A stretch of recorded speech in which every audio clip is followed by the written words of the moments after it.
Hey YouTube, what's going on? Welcome back to a brand new video, and in today's video I'm going to be showing you how you can upgrade all 4 bows by round 4. So if you enjoyed this video, make sure to support it with a like rating, and also go and follow me on all my social media, which can be found in the description below. Now without further ado, let's jump straight into this video. Okay, so before we get into the strategy, I just want to say that I seen this done by Fantastical Gamer first, so I'm going to credit this strategy to him. If anyone else has done this before him, or he got this from someone else, I am sorry, but this is where I saw the strategy done first. Okay, so first things first here, you want to have really good communication with whoever you are doing this with, because good communication and being smart about your point spending is key here. The strategy is most effective done with 4 people, because you are able to get the bows by round 2 if you are extremely lucky with getting like double points and stuff from like the tram and just drops from zombies. Also, I want to point out, you do not, and I repeat, do not buy perks, wall guns or gobble gums, because you need to be mindful of your points. You don't really need them, they're not going to benefit you in any way, because you're going to try and aim to get all bows done by round 4, so you don't really need any of them things. So just think about the bigger picture before you go spending your points. Okay, so this strategy starts as soon as you spawn into the game. As soon as you spawn into the game, you want to be firing 6 shots into zombies and then knifing them. You can do the full clip if you choose to, but I chose to do 6 bullets because I wanted to keep my bullet capacity up and using my ammo effectively. If you are lucky enough to get a double points from the tram as soon as you spawn in, then that is even better, because it makes life for you guys a hell of a lot easier, but you don't need one because you will probably make them points up later on in the game. And also, I just want to point out, remember to be building up the barriers so you can get more points. You really do want to be point efficient in this game, so you want to get as much points as possible. Now make sure that you and your friend can afford the first and second door, the first door costing 750 and the next door costing 1000 points. I recommend, if you do need points, and even if you don't, just do this anyway, to do the prone perk trick, where you go prone in front of the perk machine and you will get a free 100 points. I recommend the person with the most points doing this because it will be more effective. Once you have opened the first 2 doors and made your way to the first dragon head location, you want to be killing zombies really effectively by killing them one at a time by the dragon's head in the courtyard, making sure the dragon is ready to eat zombies before you start killing them. This is key because you do not want to be going into the next round, because obviously the harder it gets, the further you go into the next round. So you want to do this as quick as possible, but also be as efficient as possible killing these zombies. So once you have done all the dragon's heads and done that as early as possible, and you have your bow, you now want to open the teleporter room door as soon as possible.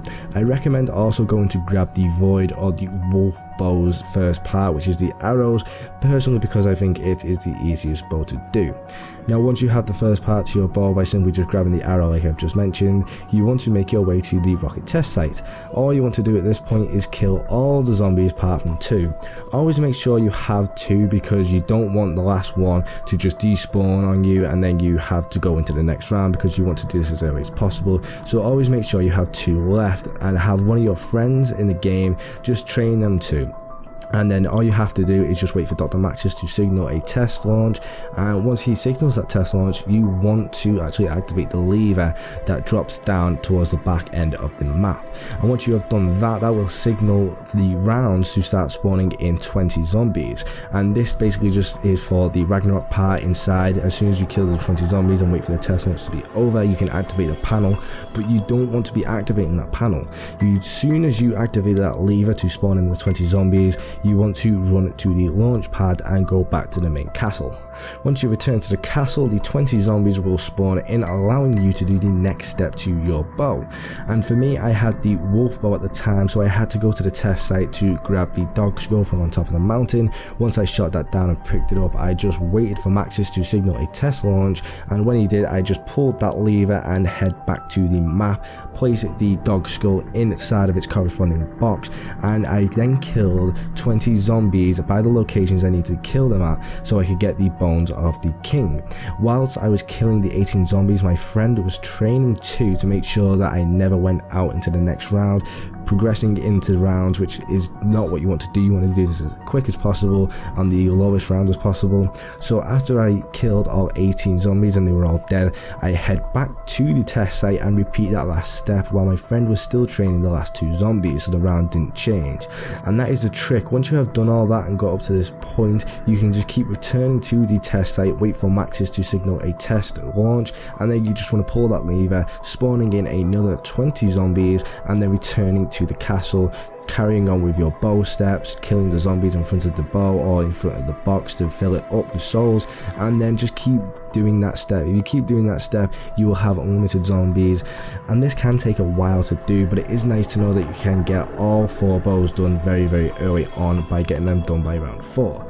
Unfortunately, in this gameplay you will not see me get all 4 bows done by round 4, because like I said, this can take a long time to do, especially with 2 people. But you can see how this works. You just keep revisiting the test site and pulling the lever down when Maxis announces a test launch, and another 20 zombies will spawn in the map, and then you keep doing this till you go on to the next step of your bow. If you do the same strategy for all 4 bows, you will have them done by round 4, or even if you're lucky enough with 4 people, by round 2.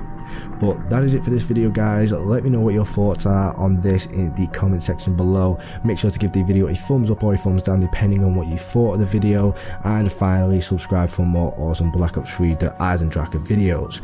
And that is it for me, guys. I hope everybody has a fantastic day, and I shall see you all in the next one.